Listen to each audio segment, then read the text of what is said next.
Well, and thank you for being on this morning.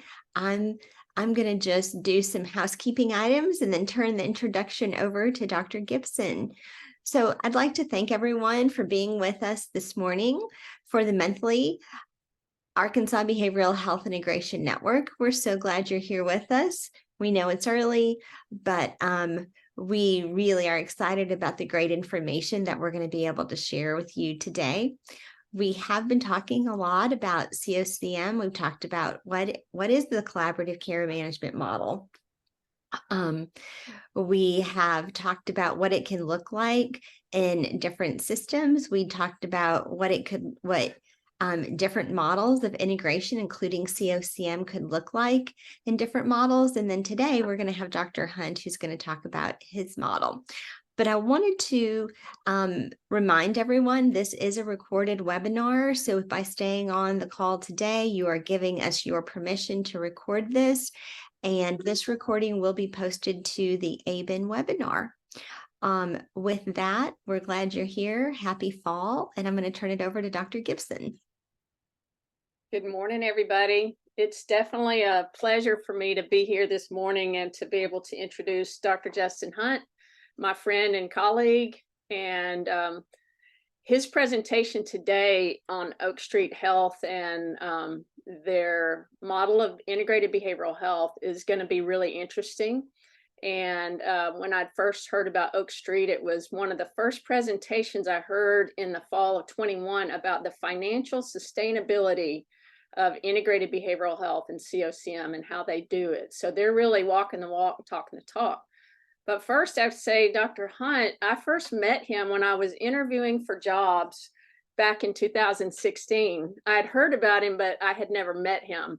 And he was in a leadership position at the VA in Northwest Arkansas, Fayetteville.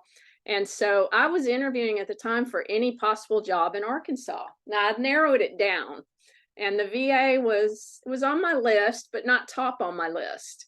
And I certainly hadn't thought about moving to Fayetteville. But when I met with Dr. Hunt, he was so kind, compassionate, caring, engaged.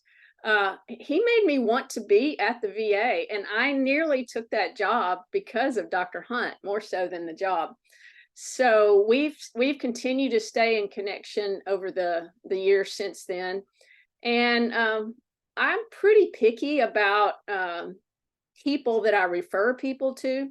So whether that be a therapist, a family doctor, and certainly psychiatrists, I have a really high standard. And the very first thing is they need to be good people and compassionate.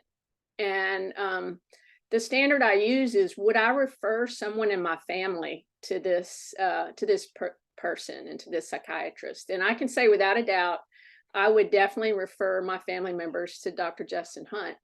And even more than that, he has the other thing that's really important to me, and that is evidence-based. He does evidence-based treatment. He keeps up with what the evidence says works, and then uses practicality and pragmatism to make it work in the trenches.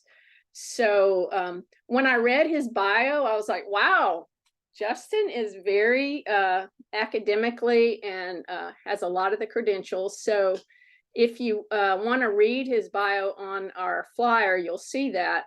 But some of the things I want to point out, he is from Arkansas. He is in Fayetteville with his family. And almost every time I talk to him, he says something about, well, my kids are doing this and my wife is this, and I can't commit to that. So he's got a really good life balance. But his role now is medical director of behavioral health at Oak Street Health. And he's been there since December of 2020. Prior to that, he was the medical director and head of psychiatry at Ginger IO, and that's an on-demand mental health system with coaching, therapy, and psychiatry. He's also been a psychiatrist, administrator, and mental health services researcher on the faculty at UAMS PRI. He's had several different roles in academia and the VA, and was vice president and medical director of Value Options. He has, had the opportunity to work at the Arkansas Department of Human Services, McKinsey & Company, on the development of mental health episodes of care within the Arkansas Payment Improvement Initiative. And in addition to working on health policy, he's been involved as a principal investigator in 2 grants funded by the Department of Defense and NIMH to develop screening and linkage to care interventions for returning Iraq and Afghanistan veterans.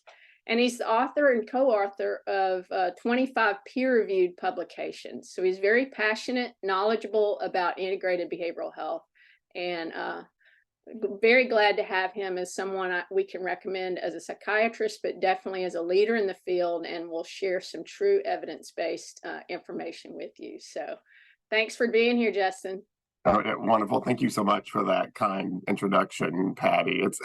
It truly is wonderful to be here. I live in Fayetteville, and even went to high school here in Fayetteville, and then went the big 200 yards from the high school over to the university. So I have and my parents are both from Pine Bluff, actually. So I have deep Arkansas roots, but now work in this position that is much more diffuse, where our headquarters at Oak Street are actually based in Chicago.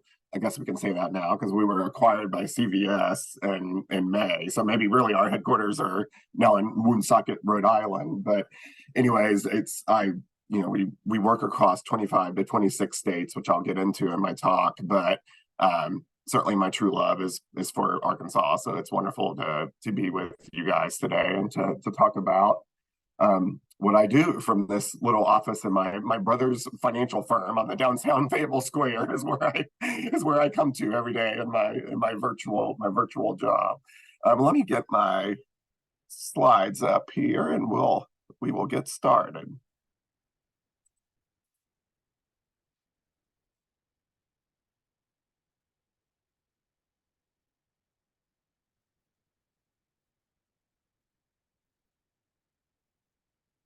Okay. Can you guys still hear me and now see the slides as well? Yes. Okay, excellent. Forgive me if I'm looking a little to the right here, but I have the 2-screen thing going, so that's where my slides are popping up.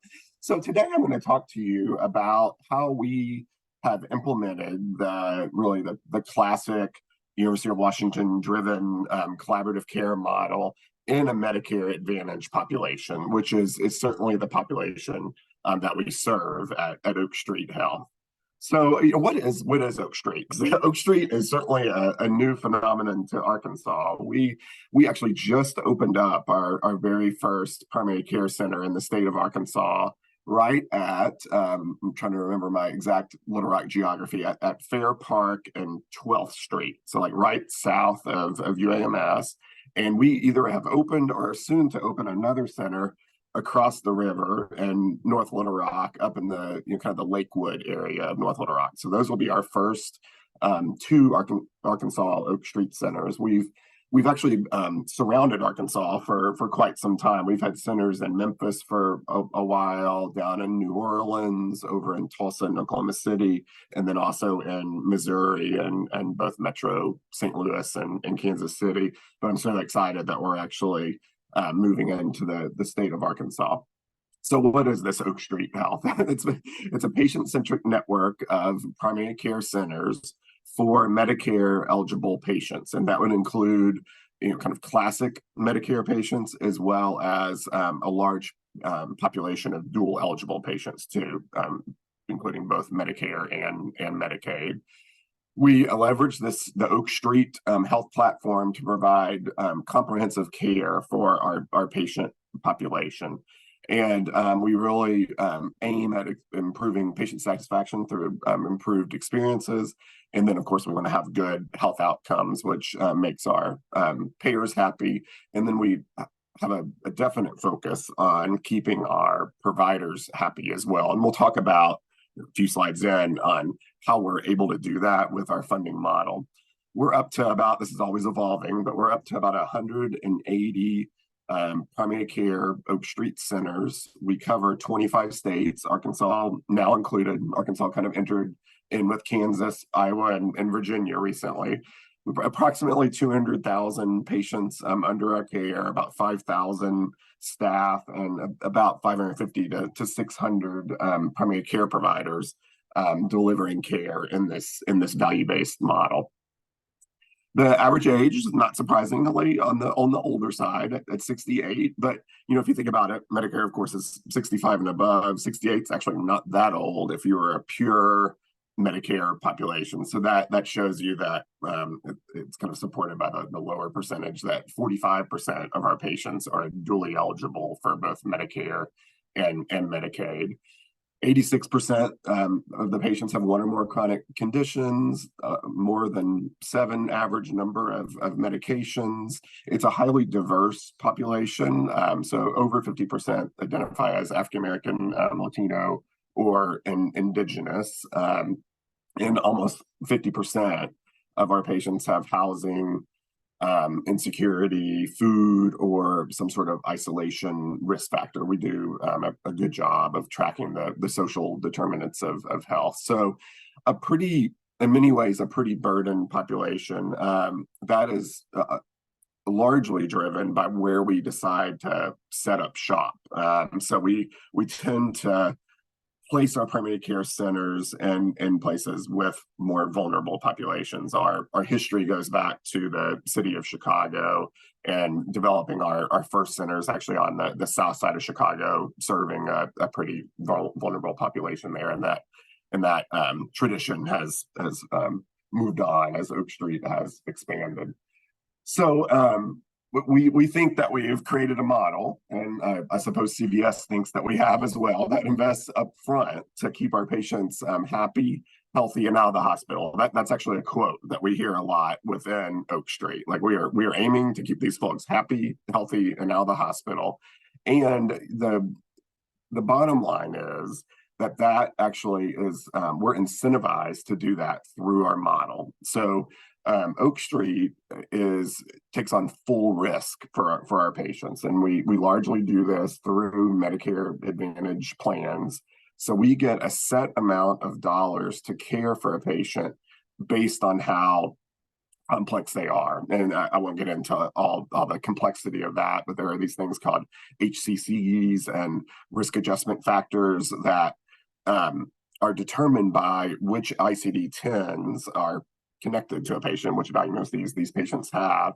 And the more complex they are, the more dollars we get on the front end to take care of these folks.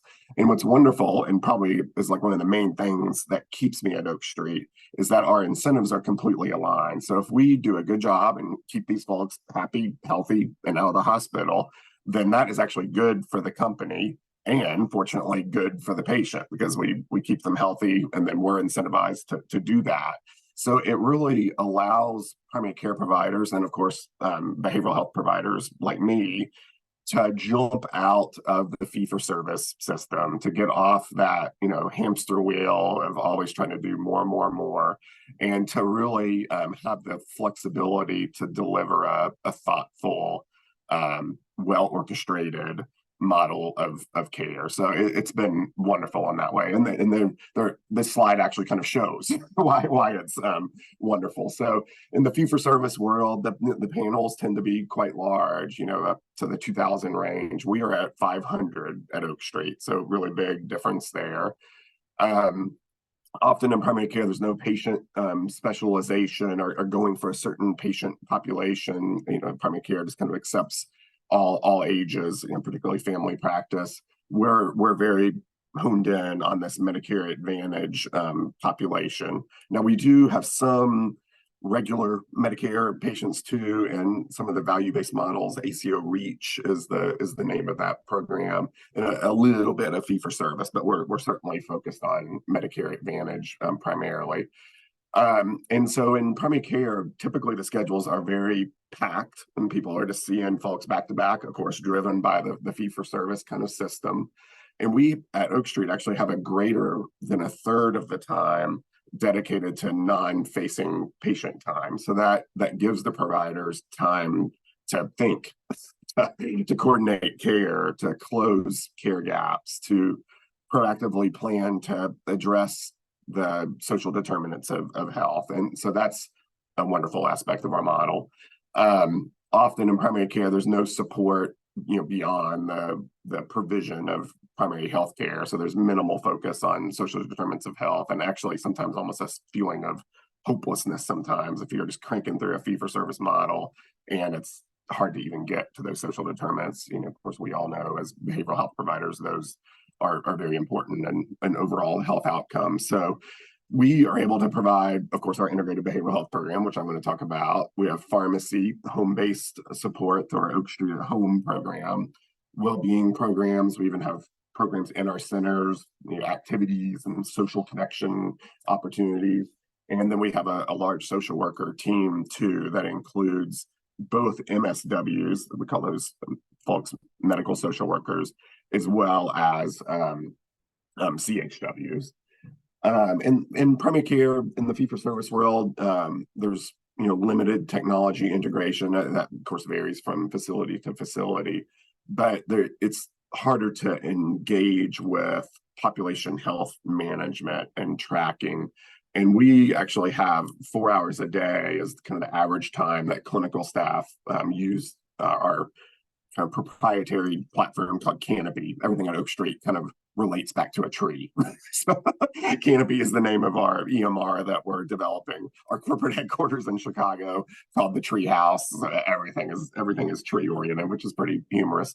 But it's wonderful to have that population health support. And we even have a large cadre of folks at Oak Street in our population health division. We call them population health directors that serve each one of our regions across the country and driving population health management. So a definite focus. And then interestingly enough, our behavioral health team at Oak Street is actually within population health. We're actually not within the primary care, kind of classic clinical structure at Oak Street. We're actually in the population health wing.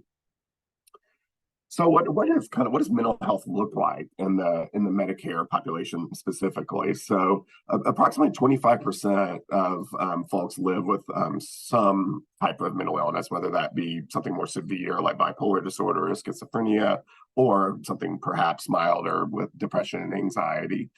Only 40 to 50% of the Medicare patients with a mental illness actually receive treatment, which is kind of in line with the broader population. We certainly continue to have severe access problems in behavioral health in our country.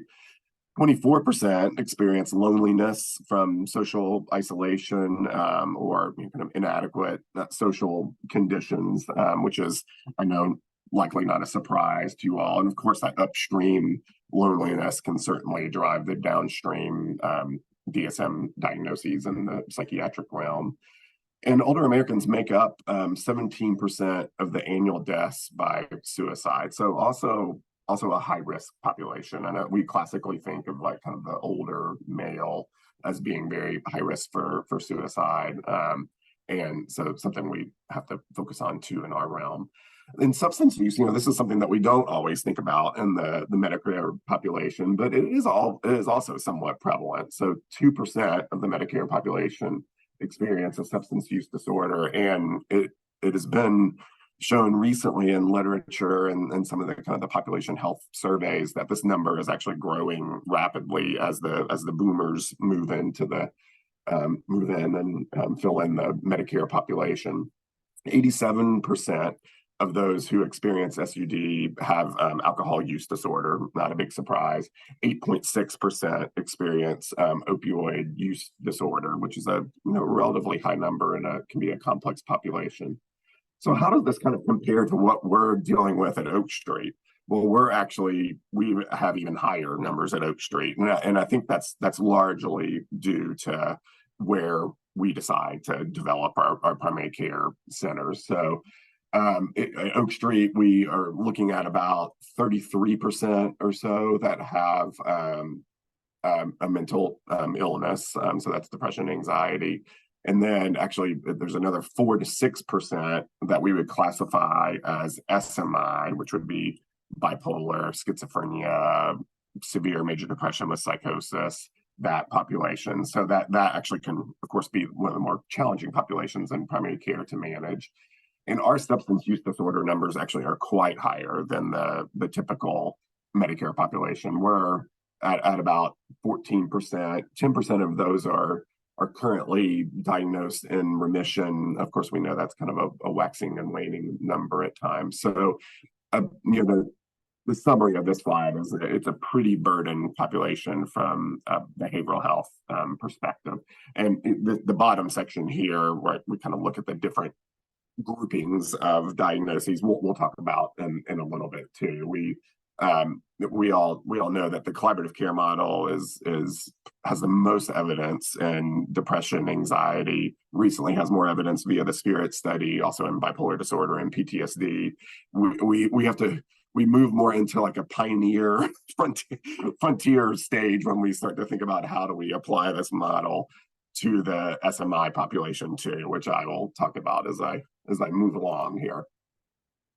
So what is our kind of overarching North Star or vision at Oak Street when it comes to behavioral health? We want Oak Street Health patients to access timely behavioral health care. So we really want that timely access. But we also want longitudinal management of their mental health and substance use conditions with our integrated behavioral health professionals. So timely access and the ability to longitudinally manage them. We want our primary care team members to have confidence in managing outpatient behavioral health conditions, including severe mental health and substance use, in collaboration with our telepsychiatry team, as well as our boots on the ground behavioral health specialist, which is the care manager role in the collaborative care model. And we want that to all result in increased team satisfaction and employee engagement. Our primary care providers are actually very appreciative of the collaborative care model and having this support in the centers for this complex population. And then ultimately, as a result of this work, we want the Oak Street Behavioral Health team to, of course, improve our overarching clinical model and have an increased ability to drive an unmatched patient experience. I would also say provider experience. And then importantly, reduce medical cost over time as well by dropping not only acute behavioral health admissions, but hopefully having a positive impact on acute medical surgical admissions too. And again, that all is very important to Oak Street because of our funding model. We want to keep people, remember, happy, healthy, and out of the hospital. And we believe that collaborative care and our behavioral health program is an important part of that. Because of my current setup, I can't see the question. So I might actually pause before we go into a discussion of our specific collaborative care model to see if there are any questions I can address on the Oak Street model. Thank you, Dr. Hunt. I don't see anything in the chat yet, but we want to pause and ask. Does anyone have a specific question they'd like to ask Dr. Hunt before we move on?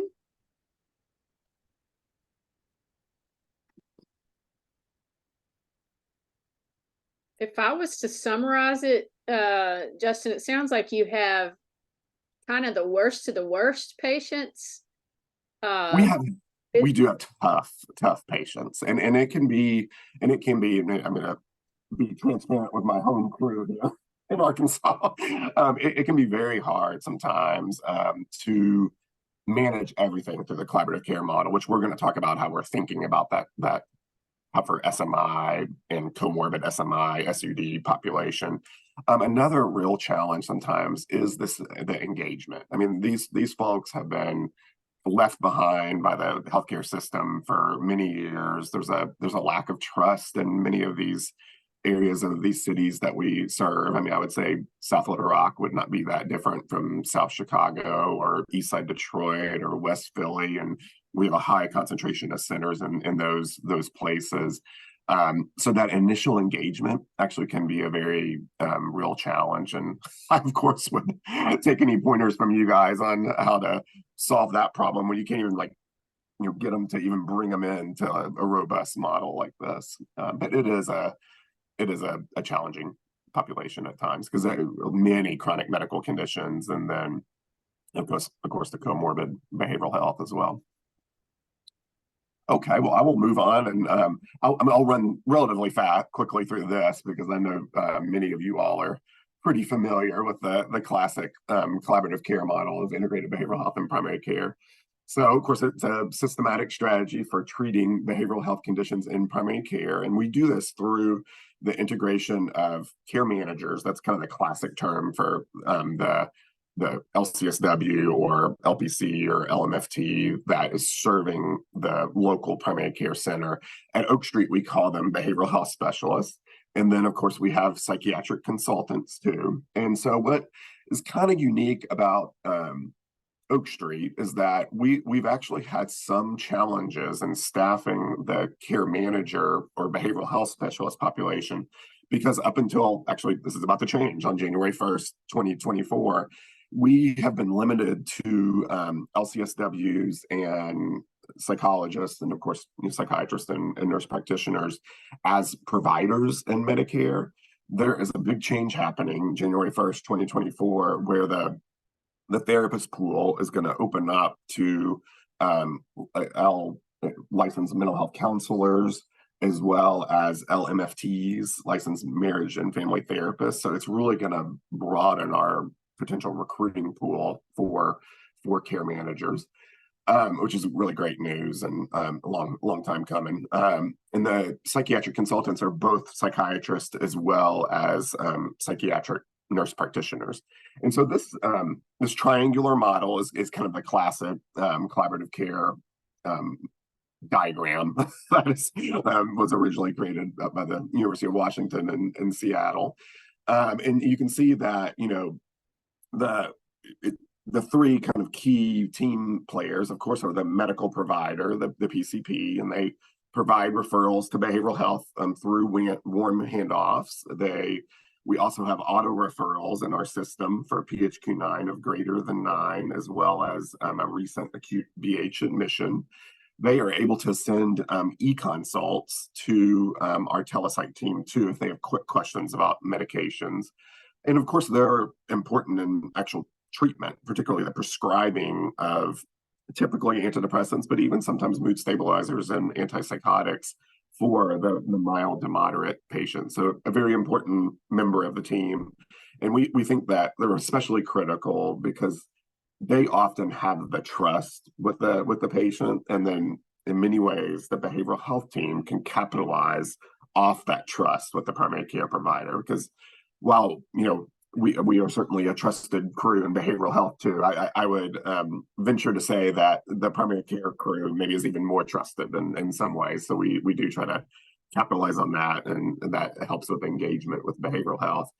And so when the referral goes into the behavioral health team, initially the behavioral health specialist on the bottom left of the triangle here, LCSW now at Oak Street, soon to be LCSW, LPC, as well as LMFT, they see folks for 907-91 initial diagnostic evals, ongoing psychotherapy, tends to be short-term evidence-based psychotherapy, problem-solving therapy, behavioral activation, brief courses of cognitive behavioral therapy. And then they also do a lot of good old-fashioned care management as well. We have a registry that everybody is loaded into, kind of a homegrown registry at Oak Street. That really serves as a classic population health registry. Everybody gets entered into that, and then we can track relevant scale scores over time in that registry. So right now built in is the PHQ-9 for depression, GAD-7 for anxiety, PCL-5 for PTSD, and then we hope to build more in the future as we get the tech support.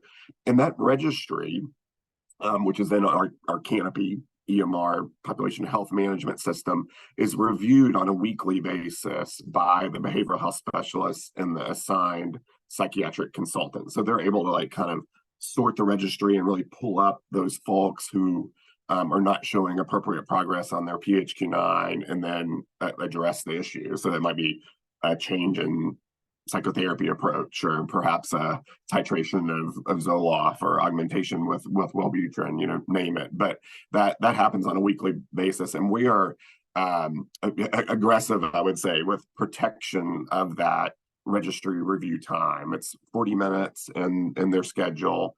That should always be attended because in many ways that's like kind of the heart and soul of the collaborative care model. any recommendations the site consultant makes will get then filtered back to the PCPs by the local behavioral health specialists. So very, very traditional collaborative care model there. And then we do have the option of bringing people in to one-on-one telepsych care as well. If there's a question about diagnosis, if the person has been very treatment resistant for their depression, then we'll pull them into one-on-one psych diagnostic evaluation. And then sometimes people have pretty complex schizophrenia. We can't get them into external services, and so we end up seeing them sometimes even on a longitudinal basis, because again, you have to kind of go back to the key aspect of our funding model. We are at full risk. So we get these dollars on the front end. So if someone is not connecting to external community mental health care, we're still on the hook for caring for that patient. So if they're cycling through inpatient behavioral health admissions, then we're paying for that at Oak Street. So we need to take care of it ourselves. It's kind of the way to think about it, which I'll talk a little bit later about how we're thinking about that.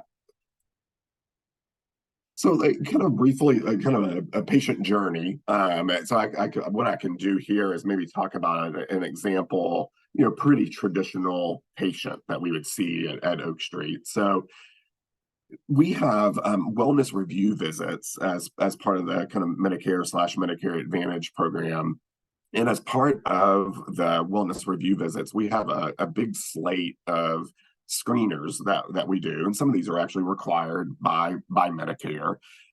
One of the most important ones, the behavioral health, is the PHQ-2. The PHQ-2 is 3 or greater. We'll then move forward with the broader PHQ-9. So of course, that's screening for depressive symptoms. We also do the audit C+2. GAD-7 is not required, but it frequently is done by the primary care providers and their MAs on these wellness reviews visits. For cognitive impairment, we do the mini cog, and if it scores at a certain level, then we'll move forward with the slums.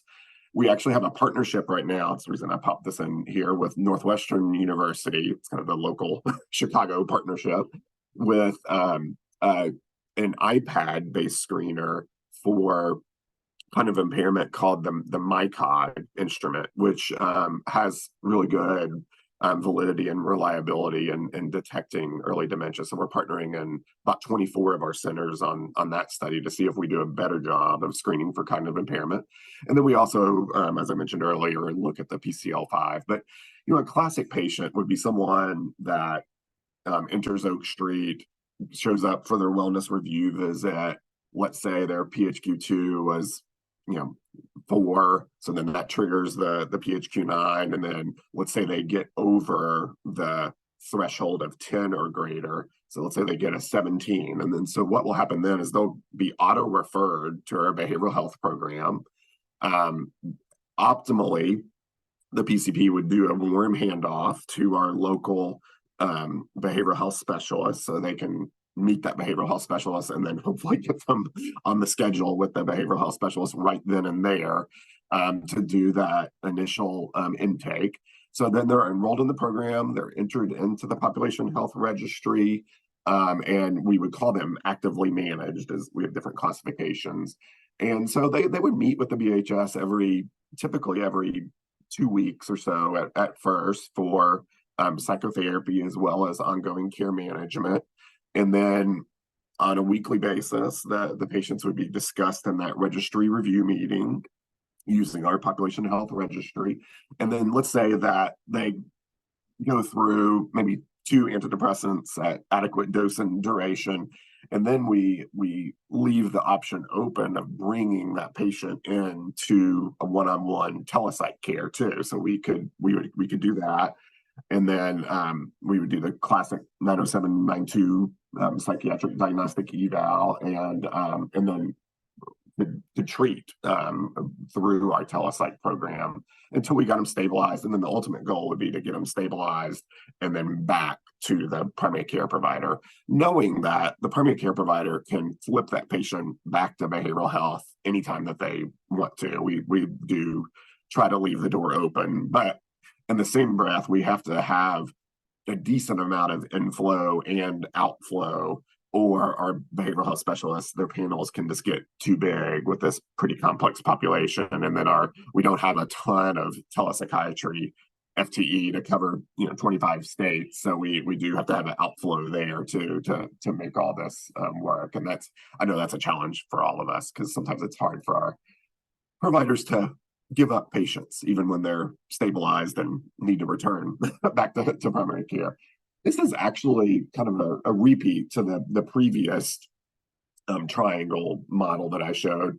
One thing I wanted to emphasize here, I believe I've talked about all this except for a very interesting partnership that we have with a company called Rubicon MD. We actually acquired Oak Street, acquired them back in October of 2021. And what they are is they are an e-consult engine for specialist expertise, and not just in psychiatry, but for any medical subspecialty. So it was a great, kind of wise purchase for Oak Street, where we have this full risk capitated model. Our primary care providers, rather than sending off lots of specialist referrals, this gives them the ability to tap into specialist expertise via e-consults, but then still try to manage that problem in primary care. We also know in our population that if we do a referral to a specialist, and this would go for psychiatry or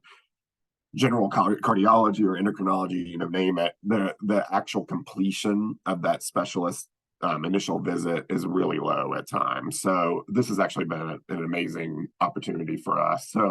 But with our behavioral health team, it doesn't go out to external experts within Rubicon, many of whom are like academic folks at Mass General, Northwestern, UCSF, who are kind of augmenting their academic salary with moonlighting by doing these specialist consults. So there's a great slate of psychiatrists out there answering them. But with our team, we decided to route these e-consults internally. So the assigned telepsych consultant to each one of the centers will actually receive these e-consults from the primary care providers. And so they tend to ask sometimes diagnostic questions. Usually the questions are about what's the best way to titrate this medication? How can I augment with Wellbutrin? Should I try to augment with Abilify or something more potent? And we're able to respond back. Our expectation for our telepsych consultants is responding back as soon as possible, but definitely by the close of next business day, so they can get questions answered pretty quickly. And another kind of interesting thing at Oak Street, so the PCPs, of course, can decide to send these e-consults and generate the e-consults themselves. We also have an interesting mechanism if they decide to do an external referral in a slate of different specialties, and psychiatry, geriatric, as well as psychology, external referrals are included in this.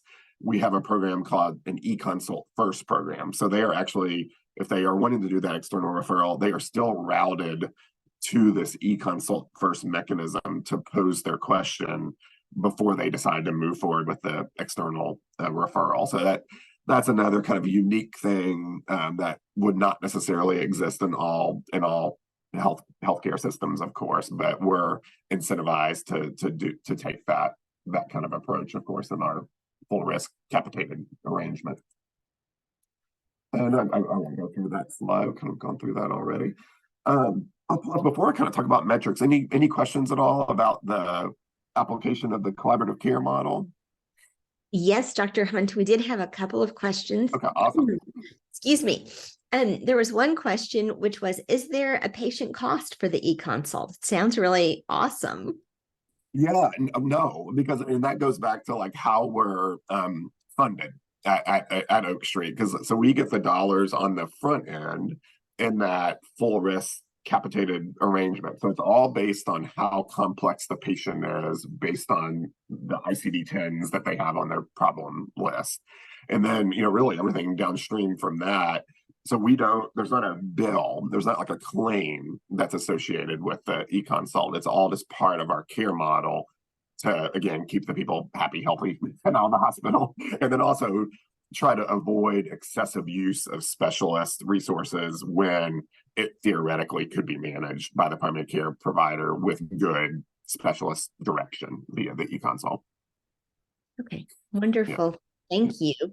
Another question we had is, how well is your team engaging patients through their annual wellness visits and chronic care management with coding? Yeah. Oh gosh. Well, that's an excellent question. That is a constant challenge every year, and actually we're in a really busy period right now at Oak Street. Q4 is renowned for being very busy because of this WRV completion thing. So we really need to get that every year from a Medicare Advantage perspective. So as you could probably imagine, given that the way our financial model is set up, we are quite aggressive on the front end. So like we have, that's part of like what our population health management team does. And then we have an engagement team. So we really try to go after those folks, have an appropriate number of slots open for WRVs, but a pretty aggressive outreach approach. But still, we're not perfect. And I feel like we're always struggling to get to our goal. And a lot of that is just I think it's the good old fashioned social determinants. It's sometimes it's really hard to reach these folks who have a lot of other things going on in their lives besides WRVs, but a challenge for us too. I think we probably just have a slightly more robust system at engagement than probably the classic primary care clinic. Awesome. Any other questions?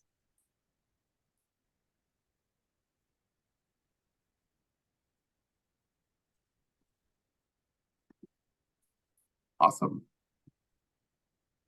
So briefly, this is some measures of what we track and ensure that we're maintaining fidelity to the collaborative care model and really trying to meet some of our key goals. So right now, our metrics are largely focused on PHQ-9. Depression, of course, is a huge chunk of our psychiatric burden. So we have an early engagement metric. So that's the percent of patients who have that initial PHQ-9, maybe in the WRV that shows that it's elevated. How many actually have a repeat PHQ-9 within the first 6 weeks of engagement? So this is an indicator of how hard sometimes it is to engage folks. So our target's 50%. We're at 57% now. The second measure here is really trying to capture aggressive early intervention, either with psychotherapy, medications, or both. So what percent of the early engaged patients dropped 5 points, which is a statistically significant reduction in the PHQ-9 within the first 6 weeks of engagement. Our target here, it's hard to find actually a target in the literature for this particular metric, is 40%, and we've been at 53% lately. And then finally, the final metric is more of the full response metric. So what percentage of the patients show a 50% or greater improvement in the PHQ-9 within, we have a pretty broad time period for this, so about 6 months.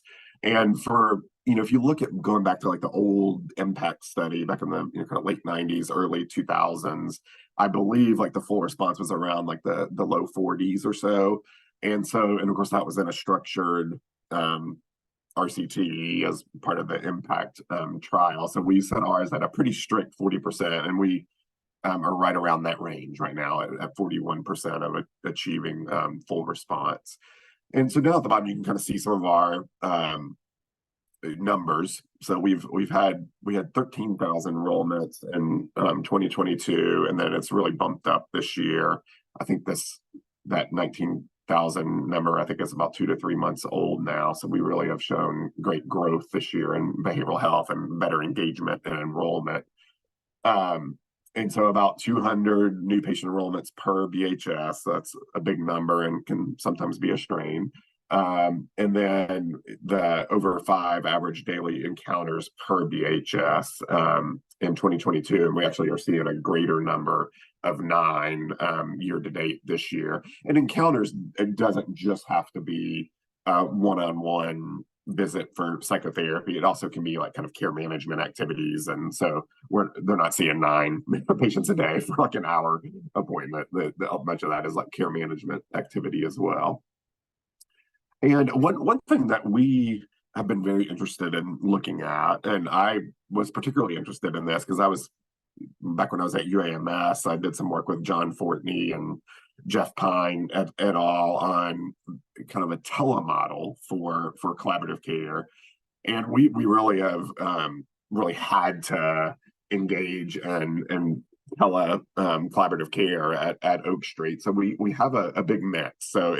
But what's been great and what basically this table shows is that our results actually have even been better in our virtual model in some ways, as opposed to the non-virtual model, particularly with the initial engagement and the initial PHQ-9 reduction. We've had good success with our virtual behavioral health specialists in Texas.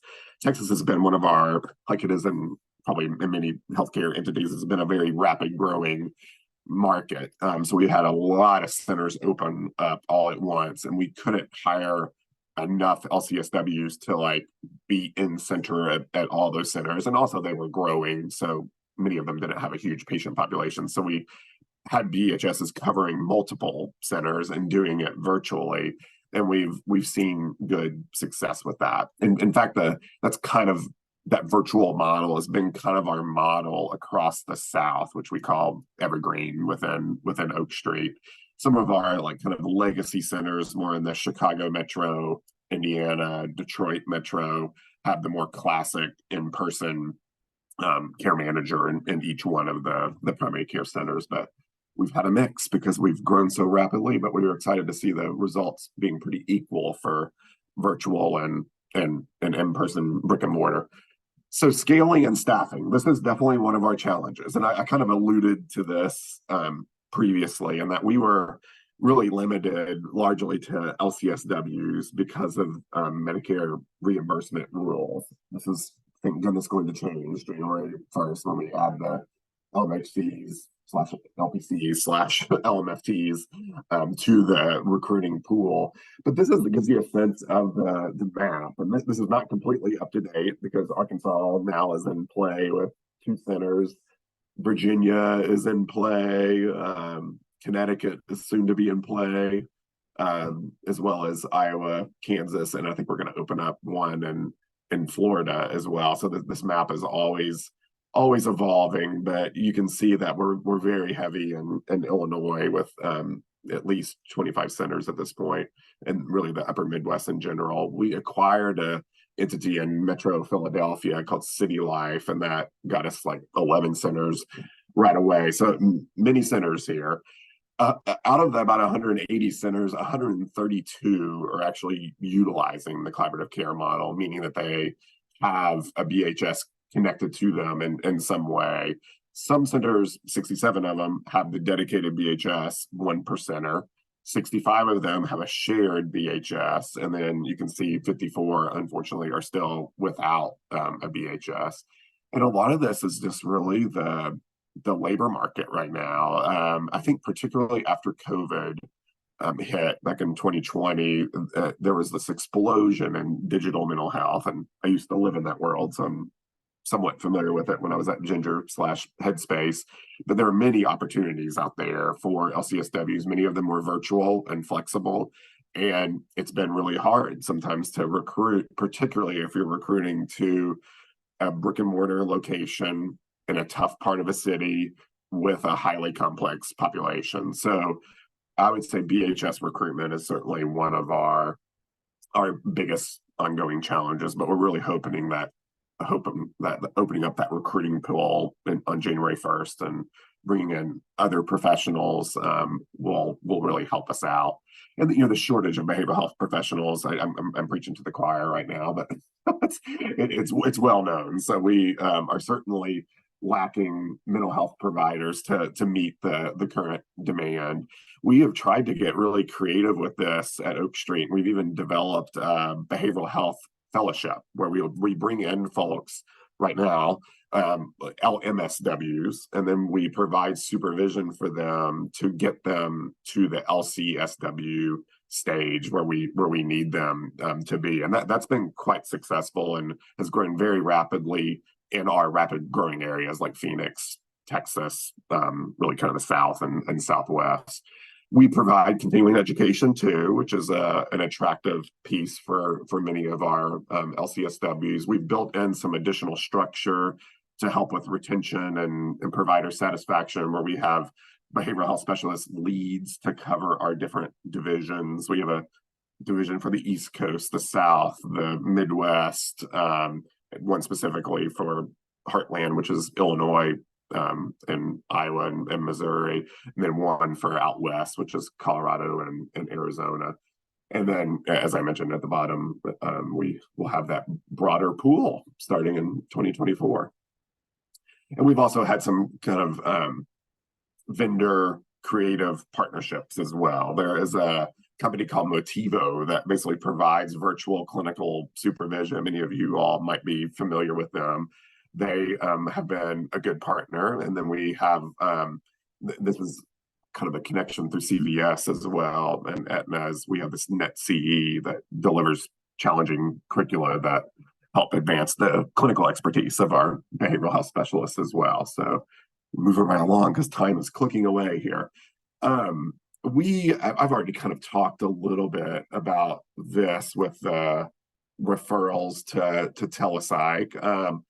We have very close partnerships with our population health team too around admission prevention. Of course, kind of going back to that, keeping them happy, healthy out of the hospital is a key driving force for a value-based care model. So we have done these monthly admission prevention performance sessions, and they specifically have focused on major depression, honing in on patients with poor adherence, incorrect dosing, addressing stigma. And so we've had, very dedicated sessions on behavioral health for all of our primary care centers.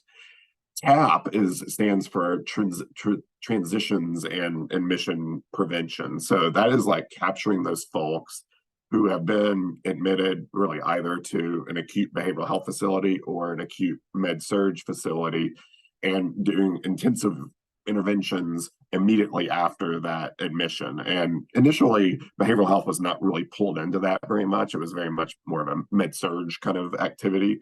But this year, they have pulled us into being very involved with that. And we have even gone to the point now where our care managers will actually submit an e-consult via Rubicon MD to the telepsych consultant. And we try to get all that done before the patient comes back for their first post-discharge visit with the primary care physician. So the primary care physician will have our psych expertise in the e-consult when that patient comes back for their first primary care visit, which has been nice too. It can be a challenge sometimes because you don't always have the paperwork back from the inpatient admission, and sometimes the BHS is unable to connect with the patient after discharge. Again, going back to the engagement challenges of this population. We also, and we were excited at the beginning of the year to have depression included as one of 3 target chronic conditions at Oak Street. The other 2, besides major depression, are congestive heart failure and COPD. No big surprises given the costs related to those conditions. But they also intentionally focused on major depression as well. So we've had a lot of activities this year. We've updated guidelines for diagnosis and documentation around MDD, as well as management.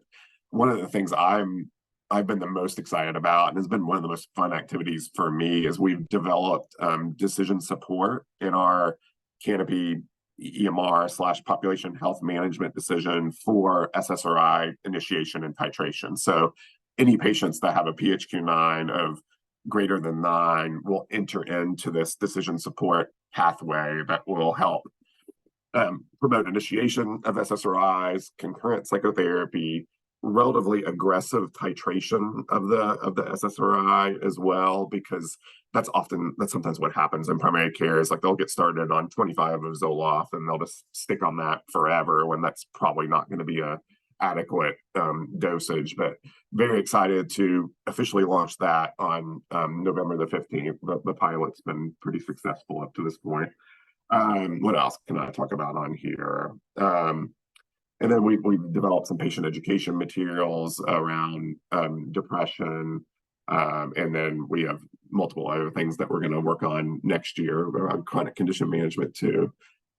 This is actually a list of the different rules that we're releasing on November 15th for NDD decision support. So you can see kind of how we're driving good prescribing. We're specifically saving this for at least the moderate population on the PHQ-9 of greater than 9. So we're not starting a bunch of SSRIs on milder PHQ-9 scores. And of course, the decision support's there, but the PCP, of course, still has to remain patient-centric. So if the patient would rather have psychotherapy rather than meds, they can certainly decline this decision support. But this is really just to optimize the first line of treatment, optimize the titration of the SSRI at an appropriate speed.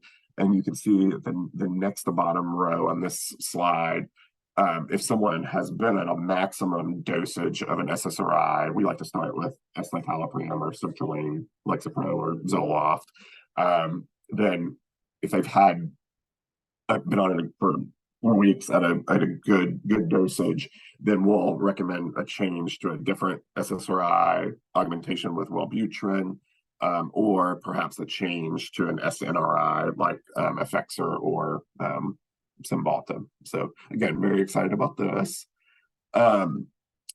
This is I'll kind of run through quickly as well. This is just to kind of let you know another activity that we do. Again, because of our full risk model, we are obsessive about reducing a measure called ADK, which you guys might not be as familiar with. I feel like it's used more in the value-based population, but it's admissions per thousand. So specifically acute behavioral health admissions per thousand. And we do a good job at preventing these, but we do have certain regions where we'll see spikes. So recently the hot spots have been Southeast Louisiana and Northwest Indiana. So we this year have developed kind of a playbook of addressing this regional challenge for an escalation of behavioral health admissions. And sometimes it's really just a few patients who are uber complex, often unengaged, and they're just cycling through behavioral health units and obviously hitting the bottom line of the company too. So this is kind of a playbook on how we have decided to address that issue when it does pop up in different regions.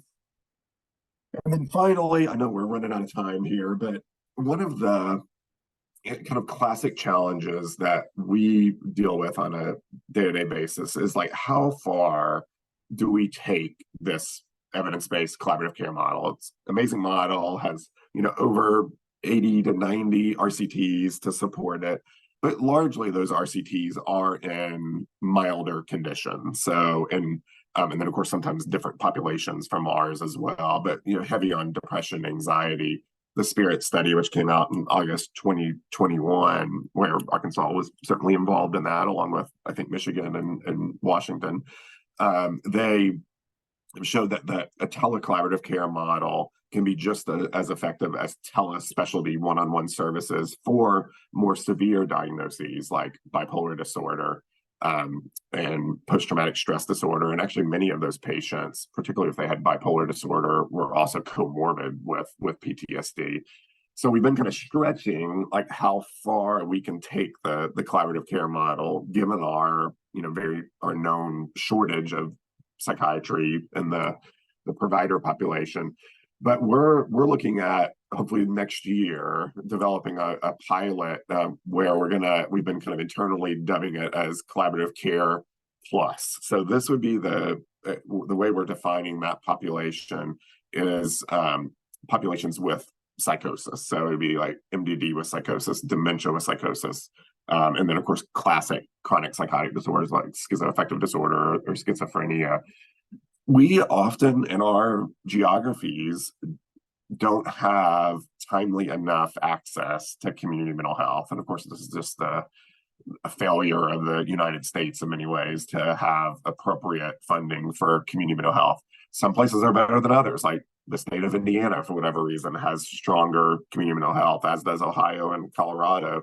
But then we get into certain geographies like Philadelphia, for example, or Texas can be very tough, where we can just not access community mental health resources of a high value in a fast enough time period. So what happens? These folks start to cycle through acute BH admissions, and we, naturally in our model don't want to pay for those endless acute BH admissions. So we've been forced to do this. So even though that the evidence does not necessarily support this kind of CoCM plus operation, we've been forced to really think about it, because we are on the hook for caring for these people if they can't connect to external community resources. So we're going to have another layer of virtual behavioral health specialists, care management for these folks, provide psychotherapy like CBT for psychosis if it's, if that's appropriate for the patient.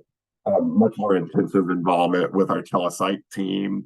And then importantly, we're going to have a boots on the ground community health worker at the center to help with engagement of this, sometimes hard to engage population. So this is going to be kind of our adventure for next year. Is like, how do we handle that severe mental illness population that's not connecting to classic external community mental health resources? And it promises to be a challenge. That's kind of what I've summarized here. And this is kind of how we're thinking about how we're going to have people flow into kind of traditional collaborative care model or go to the more intensive collaborative care model plus approach at Oak Street. And I think that pretty much takes me to the end. And I went 1 minute over. So I'm sure maybe further questions have come in as I was talking on in my highly verbose Pine Bluff fashion. So I would be happy to answer anything. You're doing a fantastic job. We appreciate you so much, Dr. Hunt. We do have a couple of questions. Yeah, awesome. We had a comment from Monica Harrison with Ames, who said, "Talk with New York." Hey, Monica, we're so glad you're on with us. Talk with New York. They're doing a CoCM plus model and might have something to share or add. Thank you very much. Yeah, I know New York is progressive when it comes to these things, so, and have the funding, so that's excellent. We actually have a lot of New York centers now too. We're up to like 20 or 23, and mainly, actually almost all New York City, but particularly the outer boroughs. I have one in Upper Manhattan, but heavy in Brooklyn, Queens, and Bronx. Wow. Another question, any qualitative thoughts on why the virtual shows better outcomes than the non-virtual? When you had your slide that showed sites where you had BHCMs on site versus the virtual piece? But that's an excellent question. We have not officially done kind of a mixed methods qualitative investigation of that. I think in some ways we have been able to hire a very high quality level of LCSW into those virtual roles because of the attractiveness of the virtual roles and I think the related flexibility. So I think that could be, so it's not just maybe the fact that they're virtual, it's the fact that we're able to recruit a high level of LCSW into the role. So I think that's me being very transparent about it. The primary care providers in those regions too, we've done some pretty intensive training about how you can do a meaningful warm handoff when you have a virtual BHS as well. And what we've seen is there's actually been a better connection there sometimes in the virtual realm, where sometimes in the brick and mortar, VHS per brick and mortar center, they can sometimes kind of kind of get behind their office door and sometimes be a little harder to reach. And that's something we need to do more training on as well. But I think that's a factor as well. So this is me brainstorming about very detailed data. No, we appreciate that. We also had a question. You had a slide early on, and it was talking about, I think 87. This is the question, so forgive me if I don't get the question right, and feel free to hop off mute. There was a slide that showed 80% of the population 65 or older was struggling with an alcohol use problem. Would you talk a little bit more about that? Was that specifically with people who were struggling with a mental health disorder or? That was the percentage. So the denominator there was folks with SUD. So it's like that proportion of SUD that was alcohol would indicate, which that's probably not a big surprise to us. The biggest burden is with alcohol compared to some of the other illicit drugs or opioids.